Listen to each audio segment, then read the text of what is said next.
And now we have some feedback from our viewers about Budget 2016.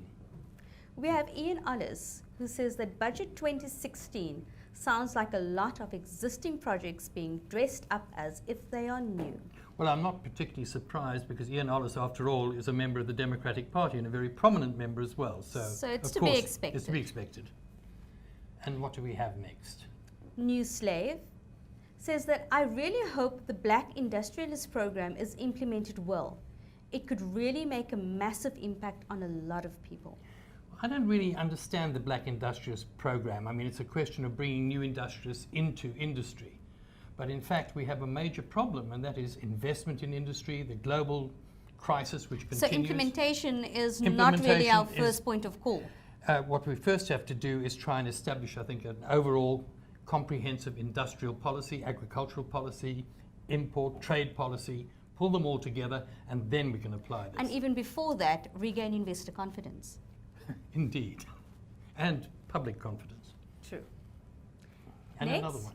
We have, if you can afford 1,000 rand, don't borrow 2,000 rand. Live within your means. Well, Charles Dickens said that, Mr. Micawber, which was on 19 and sixpence and 20 shillings, that if you earn 20 shillings, you should only spend 19 and sixpence in the old money. I don't think you can get any more sound advice than that. I agree. Live within your means. Clever Yellow Bone had this to say.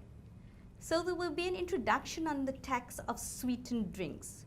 Fizz addicts will now know what it has been normal with sin taxes.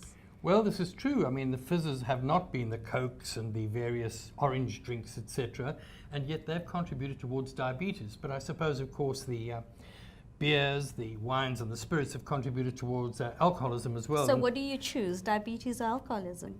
My legs or my liver? I think I'll stick with the liver. Next we have child support grants is still in the 300s. Somebody's not impressed. Well, definitely not. How on earth can you try to bring up a child on 300 rand a month? It's quite impossible. The same thing applies, in fact, as far as I'm concerned, with the increase in pensions, which have gone up by 80 rand. 80 rand? At a time now where food costs and everything else, particularly for people who are stuck on fixed incomes, like pensioners. What is concerning to me is that the social grant increases are less than what inflation is. Precisely, but that's on official inflation, which is now already over the 6%. It's on 6.6. If you look at what lower income people spend on food, and food price inflation is already beyond 7% officially, but in terms of what people buy at that level, which is maize meal, mealie meal, etc. Basic foodstuffs to survive. There's no luxuries. Way up through the roof. So, quite honestly, that's a worrying factor. It is a worrying factor, and then one does also tend to think, we've always had child grants in the 300s. That figure is just completely unrealistic. Do we, however, see it changing at any point in time? I can't. Do we envision it to change? Can it change? I would envisage it changing. I would hope it would change, but it's obviously not going to. Government is saying it's time for austerity, and unfortunately, I think, if we look at this budget, nothing has really changed. Government wants us to tighten our belts, but in fact, where is the belt tightening coming from?